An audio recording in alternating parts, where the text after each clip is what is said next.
This is a custom cage that I built for my propane tank, and it was not very easy to build.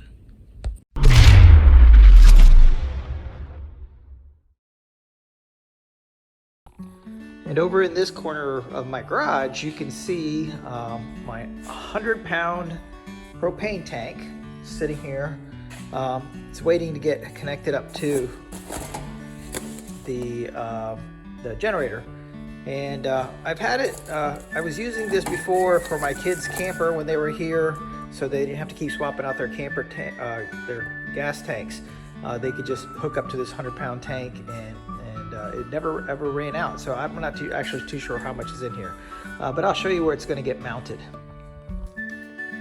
So the plan is to, on this side of the generator, the generator shed, I'm going to level off, dig this out a little bit, level it off, and put a concrete pad here so I could have the propane tank setting on top of there. And it's not just going to be the propane tank and on a pad. I'm actually going to do a little metal cage for it so that it doesn't accidentally fall down, and more secure, etc., etc. Everybody sees that at the gas stations and everything, where they have a little frame or cage around the propane tank. And I got a solution for the metal I'm going to use for that, and it's right over here. This is probably not the brightest idea I ever had, but this gigantic piece of scrap metal used to be the rear frame of a motorhome. So the price of metal is really expensive, and I just didn't want to spend like $35 for a 4-foot section, and I have to get like 4 or 5 of them. And so I looked on Facebook Marketplace and just for scrap metal, and this guy was selling this huge gigantic piece of metal here. And he's pretty talented, because what he was doing is he had this huge camper that he wanted to convert into a tiny home, but he didn't want a 36-foot tiny home. So he cut it a big section of the camper off, and this is the actual frame of it over here. So metal is awesome. I love metal. I'm trying to learn how to weld, etc.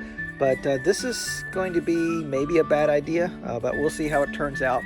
This frame is just like a regular car frame. It's extremely heavy duty. So my plan is to start cutting this all up and cut these pieces in half to get the metal pieces that I need to make a propane cage, essentially, for my generator. There we go.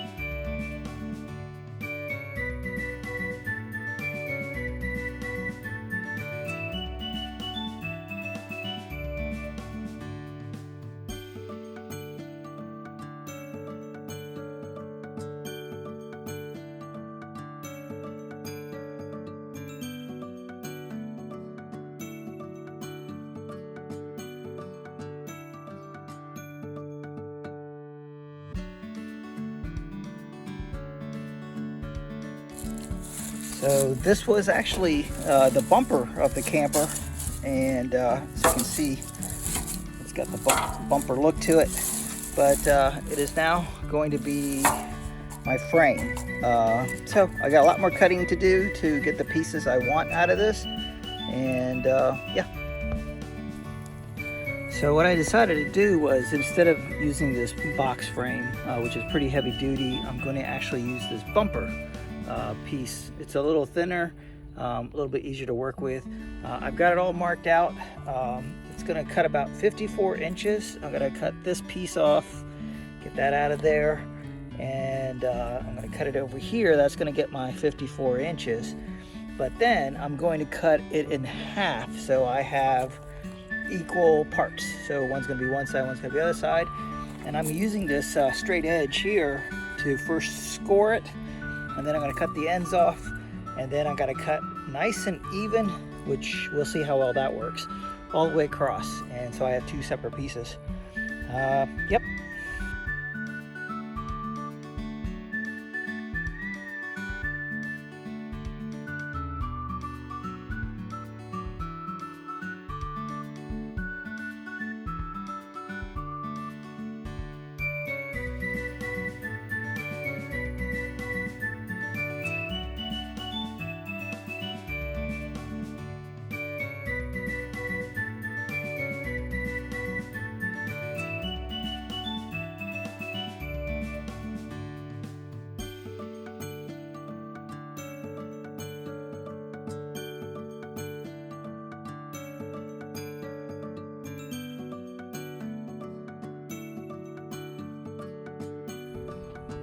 Okay, so now I have these 4 pieces here. These are going to be the corners of my cage.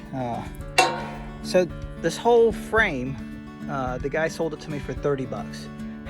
And one of these would have cost me, I think, at least $35 for a 4-foot piece, and this is a little, almost 5 feet.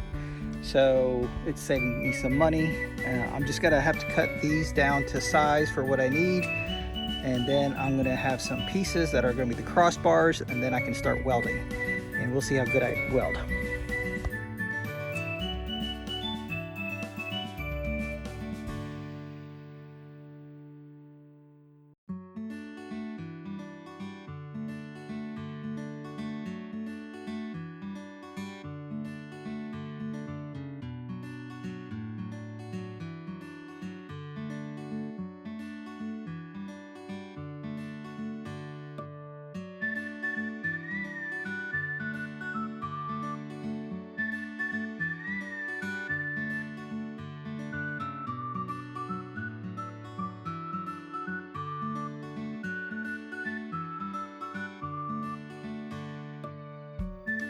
So now I've got my 4 corner pieces right here.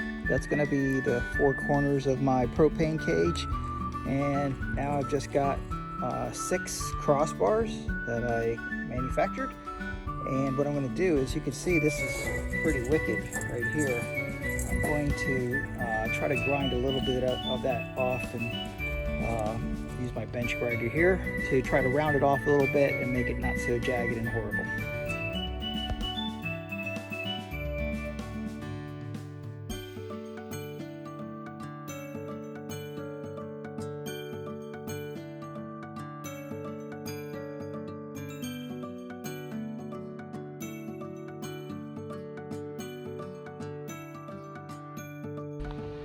Okay, so now I'm ready to do a little bit of welding. I didn't do so great last time, but I'll see if I can improve.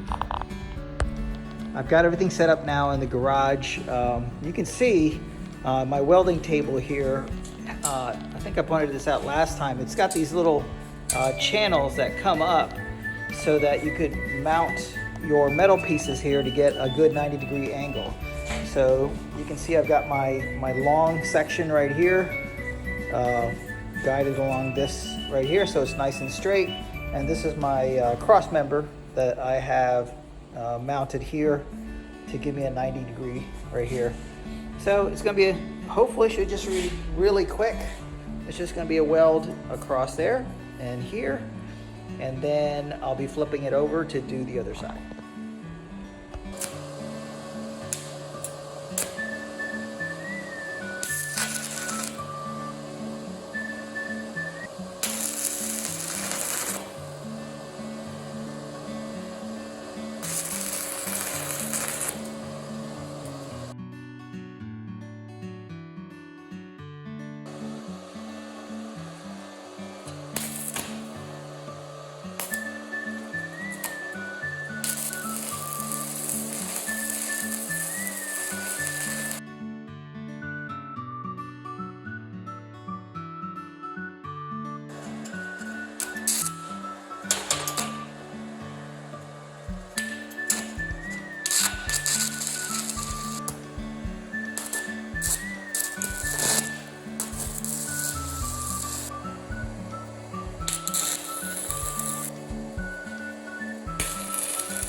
Okay, so the final welds are done, and they do not look that great, but it's actually working.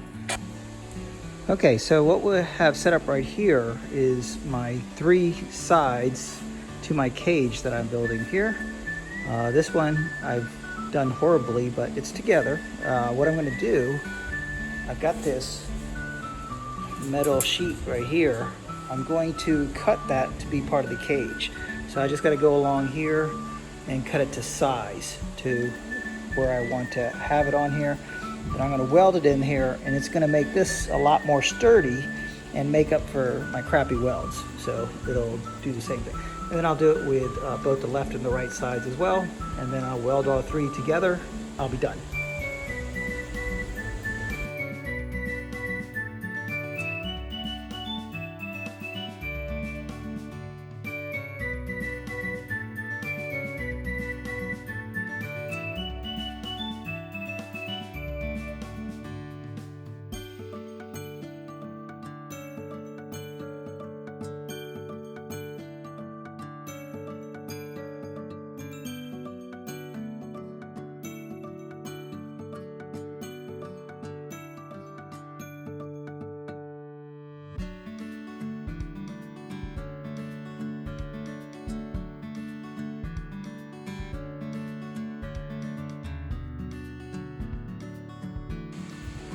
Okay, so now that I have my metal sheathing here all cut out and sized, I'm going to weld it on there, but before I do that, I need to get all this paint off of here so this nice fresh metal has good contact with this metal here.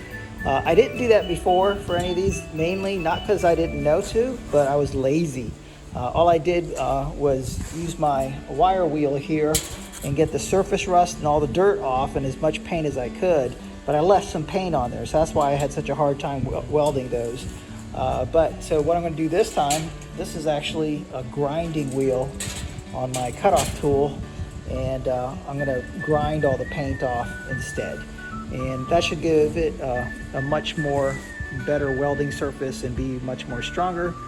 And so a lot of time it's going to take, but I got to do it. Okay, so I ran my grinding wheel across all this, and it's got off as much paint as I can. Obviously it's not perfect because it's a grinding wheel. I really needed to do it chemically, which I don't like to do because then I got to do something with all the chemicals that are a runoff, or sandpaper. I need some sort of hard, heavy core, heavy duty sandpapering. So I just used the grinding wheel. This should give it sufficient metal-to-metal contact. I wasn't very gentle with it because I wanted any welds that I did that are bad to break, and this one sort of broke a little bit there. So I'm going to re-weld this one and then put the screen on here and weld all the contact points. And then this side will be done. I have to do the other two sides after this.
Okay, so this is going to be a little hard to picture, but this is the cage that I've just welded all together.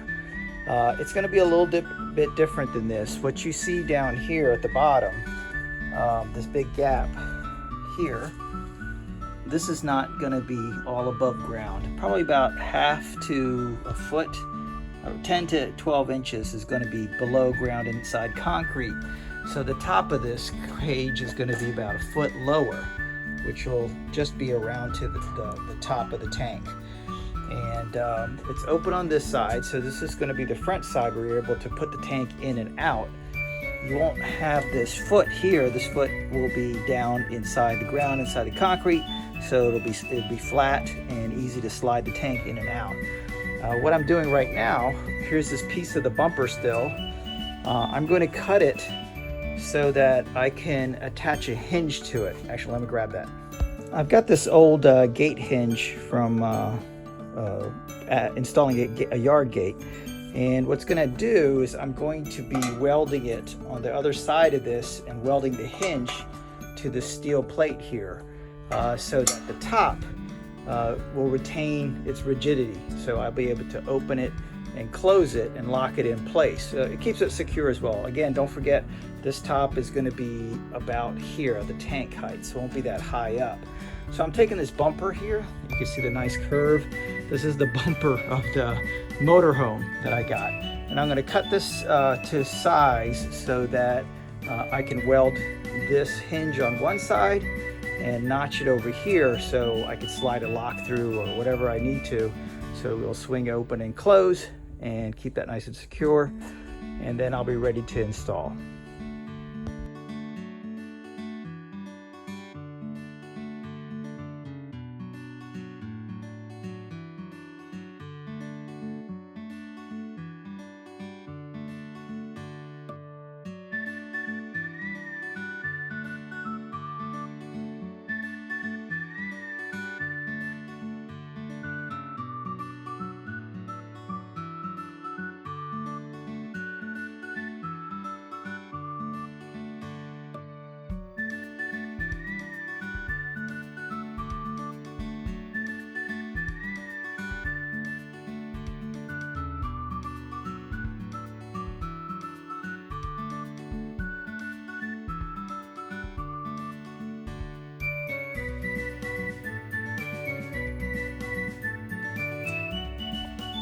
Now I have my final configuration now for this top piece. You can see this hinge is welded on this side, not very nicely. And I've got a notch cut in here so that eventually after I finish painting, I'm going to drill a hole in here and you can put a bolt or whatever, a lock. Keep that locked in. It's going to open. You can see that hinge welded over here like that. So to close it, you're going to close it like this, and this is always going to have some flex to it because it's three-sided. Just going to have to pop that up and slide it in like that, and that's going to be what keeps this more rigid after the final install. So next I'm going to go sand everything down and paint. Paint job is completed now, and I've got it in the backyard. It's going to get installed right here next to the shed, so I can put the propane tank in there. So what's going to be next is you're going to measure this out, cut this open, and dig out a 1 foot square so that I can install this and pour concrete into it.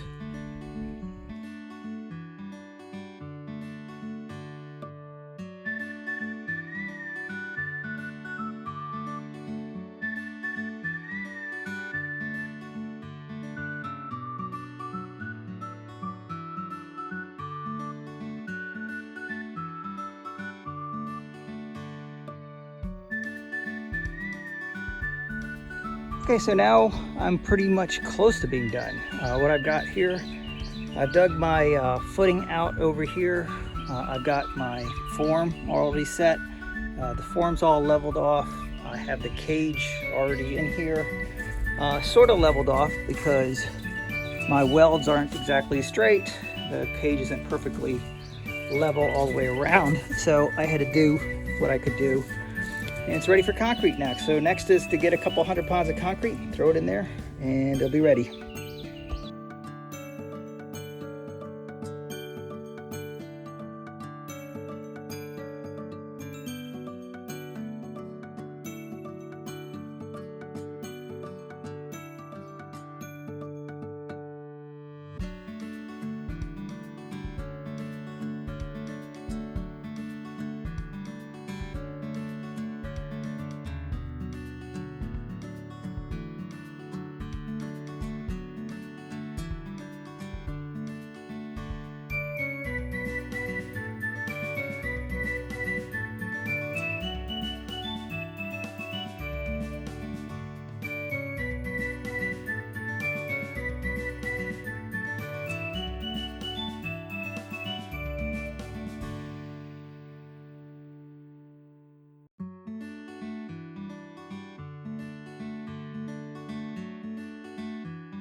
now I have all my concrete work done, and also I installed a retaining block back there so that when I have the tank in there, it's going to strap around the tank and keep it in there.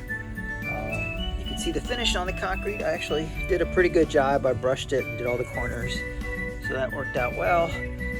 I've got a hole drilled over here so I could put a pin or a lock on there, and then this retaining block is all bolted in, all nice. One other thing I did get, I've got a little rubber mat that I'm going to put down here. The reason I got this, it's not that big of a deal, but I don't know if you've ever seen concrete after a propane tank's been sitting on it and it gets wet and condensation, it usually gets rust rings on the concrete. So this is an outdoor weather mat that I cut down to size, so it'll be perfect there. I can set the tank right on top of it. It's not as heavy duty as I'd like, but it'll help shed the water underneath it and keep it from condensating a lot and rusting. But we'll see if that works. It's just an idea. Now to get the tank in there. And there we go. My 100-pound propane tank is all installed into its protected little cage.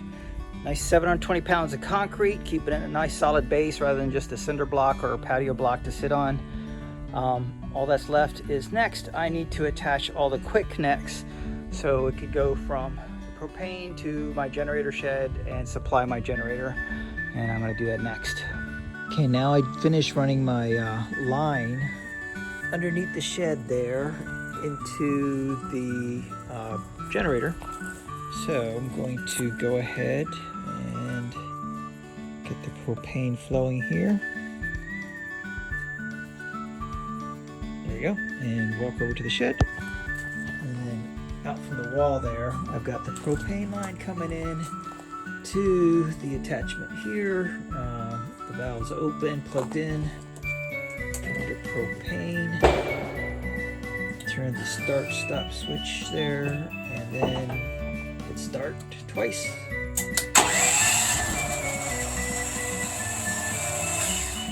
Yep, get the propane going.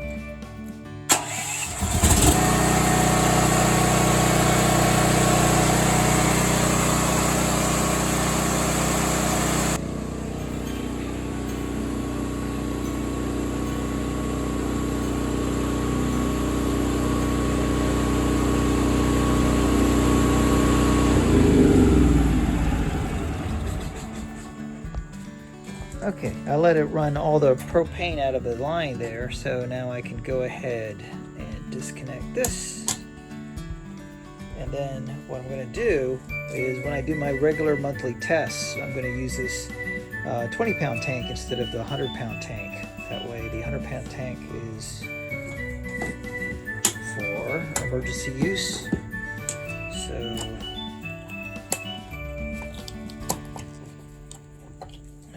there.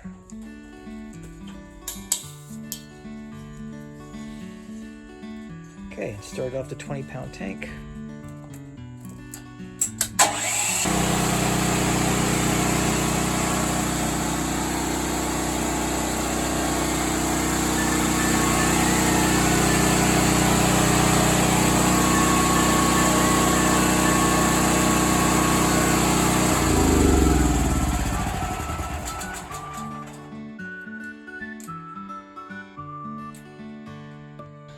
So the adding of my 100-pound tank to my generator shed for my generator is now complete. For testing every month, I'm going to use a 20-pound tank and keep this for emergency. Done.